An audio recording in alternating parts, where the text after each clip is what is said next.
en esta videollamada. Él está en Ámsterdam, Países Bajos. José Carlos, ¿cómo te ha ido? ¿Qué tal? Desde Lima, buenos días.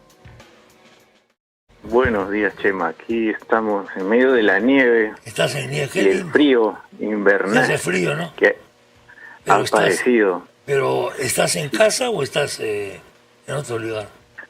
Ahorita estoy en casa, regresé, estuve en Davos. ¿Estuviste en Davos, sí?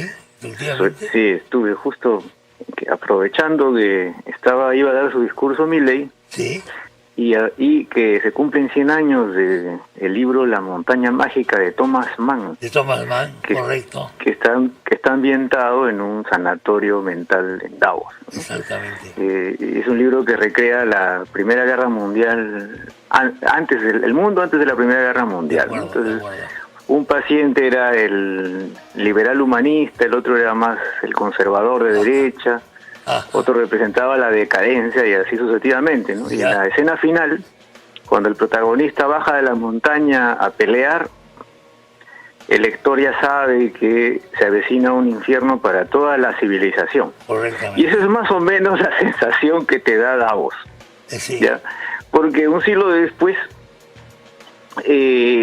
Davos parece un mundo con un orden que ya está diluyéndose, ¿no? Uh-huh. El centro mundial está moviéndose hacia el este. Yo te diría hacia lugares como Dubái, donde los nuevos ricos, cuando estuvieron sus padres vivos, venían de familias pobres, ¿no? De mundos pobres, pero hoy día las grandes riquezas vienen de países de ingresos medios. Perú es un país de ingresos medios. Ya no es el Davos donde van los ricos que viajan en jet privado y luego dicen que hay que ahorrar en combustible, o sea, que el resto del mundo ahorra en combustible mientras ellos viajan en jet privado, ¿no? Entonces, esa es la de los contrastes que puedes ver desde aquí. Además, Davos está en un sitio que no tiene acceso al mar. Es un pueblo dentro de un país que no tiene acceso al mar. Suiza. Y eso, cuando ves las noticias de los hutíes atacando los barcos en el Mar Rojo, te das cuenta que es un mal lugar para tener el Foro Económico Mundial Davos, ¿no? Porque el escenario es más una obsesión propia del cambio de milenio, ¿no? Está focalizado, si tú ves los discursos, excepción de Milei y alguno que otro por ahí, está centrado en ideologías, en tendencias de moda, ¿no? Está centrado en la tecnología, encima de lo que es los hechos geográficos y económicos, ¿no? Porque la abstracción de esos discursos de Davos tan bonitos y tan sentimentales palidece pues cuando ves que en realidad todo lo que consumimos se mueve a través del mar, ¿no? Entonces en Dubái puedes verlo mejor porque el mundo gira alrededor del agua y la distribución de los bienes y de los recursos minerales, por ejemplo, ¿no? Entonces, cuando el mundo estaba liderado por Estados Unidos y estaba basado en libre mercado y en un mundo cada vez más democrático, Davos era el sitio para hacer el Foro Económico Mundial, ¿no? Correctamente. Hoy no, porque Estados Unidos es una influencia entre varias, ¿no? Una influencia entre varias. Esto estás diciendo que el eje del mundo se va desplazando al oriente, lo has dicho tú. Así es. Y a sitios como Dubái, que antes no, hace 20 años era impensable eso, absolutamente impensable, que hubiese, por ejemplo, un mundial de fútbol por ahí. ¿En qué notas eso? ¿Notas en los participantes? ¿Notas en el tono de los discursos? Sí, porque en los discursos tú notas pues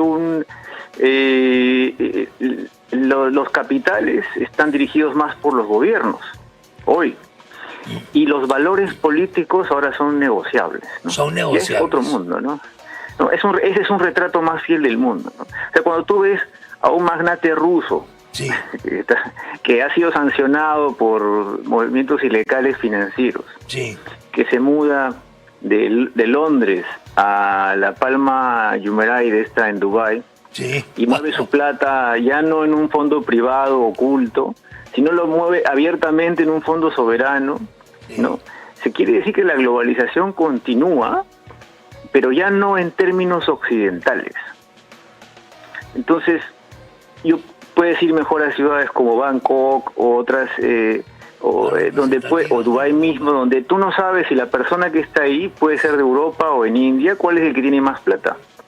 Y lo importante ahí es lo siguiente, que por ejemplo el aeropuerto en Dubái,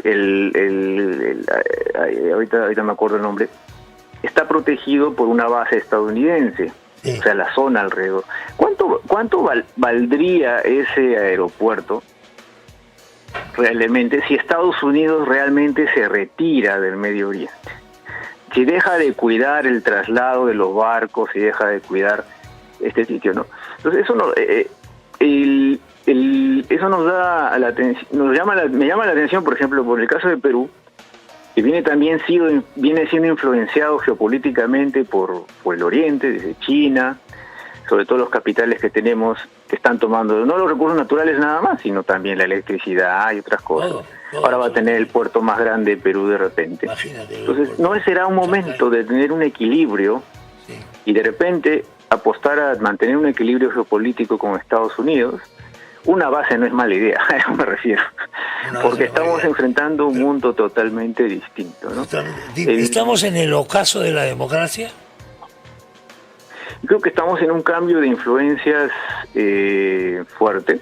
Sí. Los grandes riesgos, por ejemplo, de este año son tres, básicamente, ¿no? Las tasas de interés mundiales, ese es uno. El segundo son las elecciones. La mitad de la población del mundo el 2024 va a elegir nuevos presidentes, nuevos líderes. Muchos de ellos ya no son totalmente democráticos en su mayoría. Claro, ¿no? Hay muchos autocráticos. Entonces, es un mundo distinto. Por ejemplo, Putin se va por la enésima reelección. Así es. Por hablar del país más grande del mundo. Claro, la madre Rusia nuevamente vuelve a ser la madre Rusia y su zar de turno. El zar con o sin martillo, si no sin martillo, sigue siendo el zar. Eso es una cosa importante. ¿Ucrania ya está abandonada por la democracia? Claro, Ucrania tiene los problemas de que Turquía no le quiere soltar la llave del billete de la ayuda europea. Biden está siendo presionado para cortar esas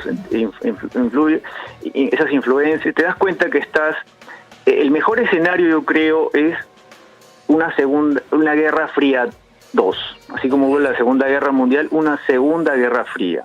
Y esta Segunda Guerra Fría la puedes ver así. Ucrania viene a ser lo que fue la guerra de Corea en el 62, ¿ok? Ese fue el comienzo. Y empiezas a darte cuenta que después de eso va escalando la crisis. O sea, Irán no ha parado solamente con el financiamiento de los grupos armados que atacan al embajador de Estados Unidos, que es Israel en el Medio Oriente, sino han estado mandando más. O sea, estas 2-3 semanas ha habido continuos ataques desde el Líbano, desde Irán atacando Irak constantemente, lo que llamaron alguna vez la estrategia del anillo de fuego, ¿no? Que era sacar completamente la influencia americana del mundo árabe.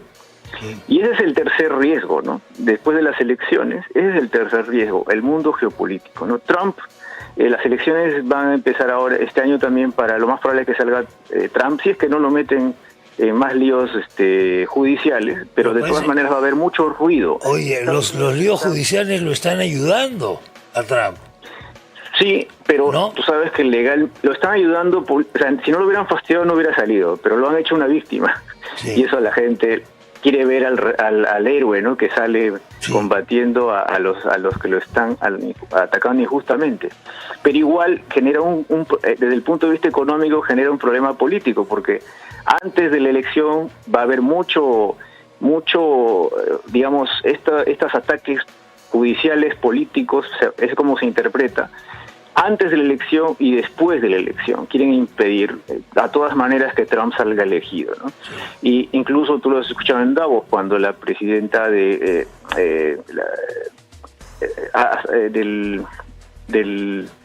del Banco Europeo ha dicho que el peor amenaza para Europa es que salga Trump. Lo que se sale del discurso normal de un presidente de un banco central tradicional, ¿no? Por ponerse en el lado geopolítico. Entonces, este tercer riesgo, que es el riesgo geopolítico, lo ves con un Estados Unidos tímido con Biden, lo atacan constantemente, no defiende. Los hutíes y los ataques de misiles son directos no solamente a barcos ya cargueros, sino hasta barcos de guerra americanos. Exacto. Y no había respuesta. O sea, queremos evitar el escalamiento. Entonces, evitar el escalamiento es peligroso porque le das licencia a los que te atacan a seguir avanzando en el tema. Entonces, este conflicto geopolítico va a ir creciendo. Alguna de las versiones es que va a escalar vertical y horizontalmente en el mundo árabe, es una de ellas. La otra es que urgiría a Estados Unidos a hacer una respuesta seria, pero nadie cree que Biden vaya a hacer eso, ¿no? Entonces, el escenario geopolítico se complica y no es poca cosa, ¿no? Porque, como decíamos, el Vietnam de hoy la guerra de Corea de hoy es la guerra de Ucrania. El siguiente nivel es la crisis de misiles de Cuba. Y eso es lo que se está cocinando ahora. Constantes ataques por todo lado hacia el conflicto de Israel, de los hutíes, se supone que todo está financiado desde Irán, tanto por el lado del Líbano como el lado de los ataques del Mar Rojo, se llega a convertir en una zona tenemos un caldero de cultivo para llegar a una crisis final. ¿Cuál sería la crisis de misiles de Cuba equivalente? Es Taiwán, ¿no? Porque Taiwán podría convertirse en el punto en el cual China decida tocar algo que Estados Unidos defiende, no solo geopolíticamente, sino también por tecnológicamente el avance de los semiconductores en Taiwán. Es un sitio clave. La versión final es decidir, ¿se va a convertir en una crisis de misiles cubano, algún ataque en el lado de Taiwán, o sea, una tercera guerra mundial o una segunda guerra fría? Entonces, más o menos lo que dicen... La elección que tú planteas es esa. Entonces, evidentemente, tenemos que ir por la guerra fría, hay que ponerle velas al santo del frío, al santo del hielo. Oye, y tienes razón, porque una tercera guerra mundial sería muy costosa para China y Estados Unidos, ¿no? Pero eso no descarta que haya eventos de bombas nucleares en el centro indirecto, es decir, por la zona del Medio Oriente que ahorita está tan convulsionada, ¿no? Entonces, eso no descarta. Taiwán lo pueden dejar a un costado, igual como dejaron a Cuba, pero eso no descarta estas guerras menores cundiendo alrededor del mundo. Ese es el mundo que nos enfrentamos el 2024 y que Perú está completamente... Milei les ha lanzado un momento de reflexión que nadie le ha gustado, ¿no? Pero está reflejando este cambio de la hegemonía antigua del Occidente hacia esta tendencia a la importancia, a la relevancia de Oriente, ¿no? Entonces, son tiempos complicados. México, por ejemplo, se está preparando, está aprovechando que por lo que estamos discutiendo, los problemas geopolíticos con China, está empezando a contratar mucho más gente, tener fábricas en México. Sí. México está empezando a invertir bastante en la capacitación de su personal, porque el tema tecnológico puede hacerse remotamente, ¿no? Sí. Entonces quieren que los grandes y los más, Amazon, Google, empiecen a utilizar mano de obra desde México, incluso virtual, pero tiene que estar calificada, ¿no? Entonces, en ese escenario, Perú está dormido, ¿no? Seguimos dormido. ¿Cómo, qué 2024 le pronosticas al Perú, José Carlos? Bueno, yo creo que hasta el 2026 la inversión no va a regresar. Uh-huh. Asumiendo que Dina Boluarte se quede en el poder tranquila, digamos, es un periodo de anemia económica. Ese es el mejor. O sea, sientes que todo está igual, pero algo no funciona, ¿no? Algo no produces como antes, no rindes como antes, y lo ves en las cifras, ¿no? Y lo ves en temas como que la preocupación ahora son los panamericanos, ¿no?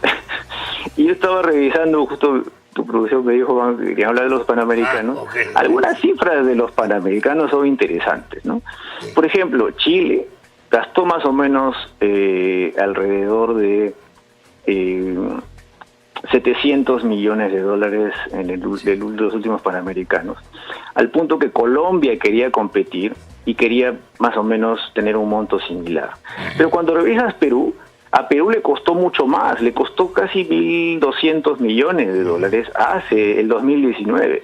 O sea, por alguna razón nos gusta gastar plata, más plata que el resto, y en realidad es un gasto superfluo, ¿no? Es circo, porque no la repercusión de los panamericanos de esa época la habrá tenido pues los familiares de los que compitieron, ¿no? Pero desde el extranjero no se vio nada. No. O sea, eso no existe. Eso no existe. Es una competencia menor. A nivel internacional es una competencia menor, digamos. No son, claro, los Juegos Olímpicos, no es el Mundial. Sí. Por ejemplo, yo veo que en las presentaciones de los Panamericanos hablaban de 1.600, o sea, casi el doble de reinversión en temas publicitarios. Eso no existe, ¿no? Sí. Pero sí, si tú revisas las cifras de qué se pudo haber hecho con esos 1.170 millones de dólares, sí, es el equivalente a construir más o menos 10 hospitales de 120 camas al nivel de costo de Estados Unidos. Okay. O, si lo quieres poner en términos de colegios, eso hubiera significado, a ver, tengo acá la cifra, dame un segundo. Eso hubiera significado en términos de colegios, 86 colegios para 1.000 estudiantes. Okay. En economía tú sabes que siempre vemos los costos de oportunidad. Sí. Entonces, ¿qué prefieres hacer? 86 colegios o tener una semana o dos de celebrar algo que igual se va a competir, o sea, no es que va a dejar de competirse, se va a competir en otra ciudad. Entonces, las prioridades que tenemos están alejadas de este contexto económico mundial, de los grandes riesgos que estamos enfrentando, y no hay reacción, no hay reacción. No hay reacción. Bueno, pues nada, te agradezco mucho, José Carlos. Tu participación muy interesante, muy interesante. Gracias, felicidades por Ámsterdam. Cuidado con que te resbales con el hielo, con el frío. Sí, ¿Hay bicicletas en la calle circulando con la nieve o no? No, sí. Hoy en la tarde he visto gente patinando en los canales. Está bien. Qué maravilla, Dios. Parece que vamos a tener que aprender en los canales, en el hielo. Chao, José Carlos, muchas gracias. Muchas gracias, José Carlos Valera. Habla de los canales de Ámsterdam. Es una gran ciudad de los canales, congelados en este momento. Entonces salen a patinar en los canales. El resto del año es una de las mayores ciudades por el número de bicicletas per cápita. Todo el mundo va en bicicleta.